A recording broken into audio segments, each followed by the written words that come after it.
Bonjour, dans cette vidéo, nous allons nous intéresser au Big Data et plus particulièrement à son impact dans le monde de la finance. Le Big Data, c'est la masse de données extrêmement importante que chaque personne crée au quotidien via les appareils connectés et les réseaux sociaux. Le Big Data se caractérise par son volume, sa rapidité d'évolution, sa diversité et sa forme numérique. Grâce à cette masse de données, nous avons maintenant accès à plus de connaissances. IBM a d'ailleurs consacré plus de 24 milliards de dollars ces 10 dernières années à l'analyse des données. De par sa taille, le Big Data peut rapidement devenir un univers déroutant dans lequel il est difficile de se retrouver.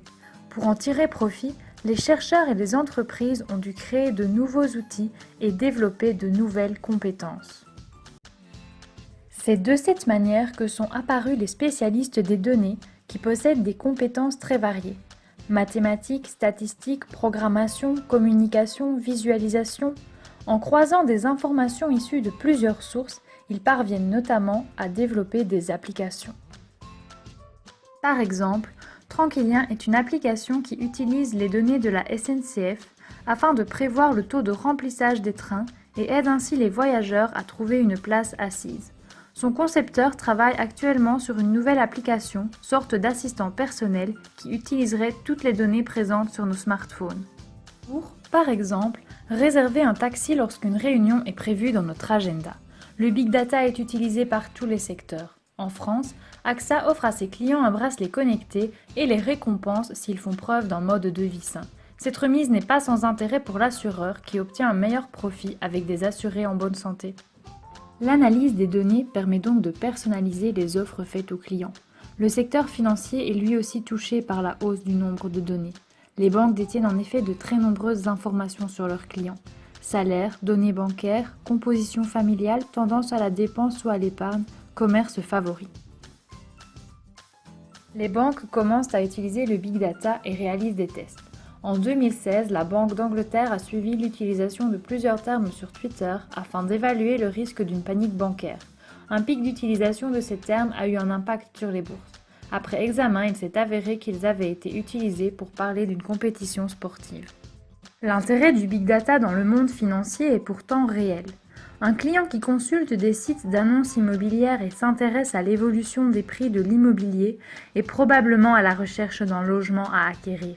Il serait donc intéressant pour sa banque de lui proposer une offre avantageuse de prêt. Des problèmes liés au respect de la vie privée peuvent toutefois se poser. En 2014, ING a annoncé sa volonté de partager ses données clients avec des entreprises extérieures.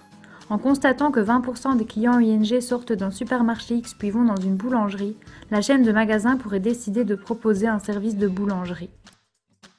Cette utilisation des données par les banques a été vivement critiquée. En effet, elles sont généralement perçues comme des coffres-forts qui vont protéger les informations de leurs clients. En Europe, très peu de banques se lancent dans la monétisation des données clients. Le risque est en effet trop grand de perdre leur confiance.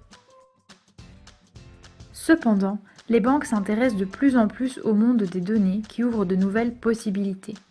Elles doivent aussi se positionner face aux fintech, des startups qui allient finance et technologie et qui, après avoir séduit les États-Unis et l'Asie, commencent à apparaître en Europe.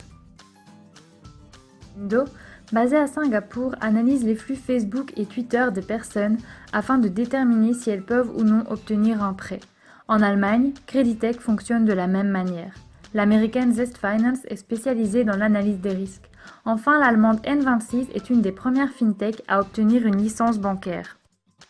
Dans le monde financier, les fintechs sont parfois perçus comme une crainte, parfois comme une opportunité. En réalité, fintech et banques doivent se soutenir mutuellement pour pouvoir exister. D'ailleurs, de plus en plus de banques mettent en place des partenariats ou achètent des fintechs. L'association entre banques et fintech permet de créer une base propice à la modernisation des pratiques financières. Les banques apportent leur connaissance du client, la sécurité et la confiance de la population. De leur côté, les fintech apportent la technologie, le fonctionnement en réseau et la rapidité d'évolution. L'utilisation du Big Data au sein des banques va donc se renforcer dans les années à venir. Created using Powtoon.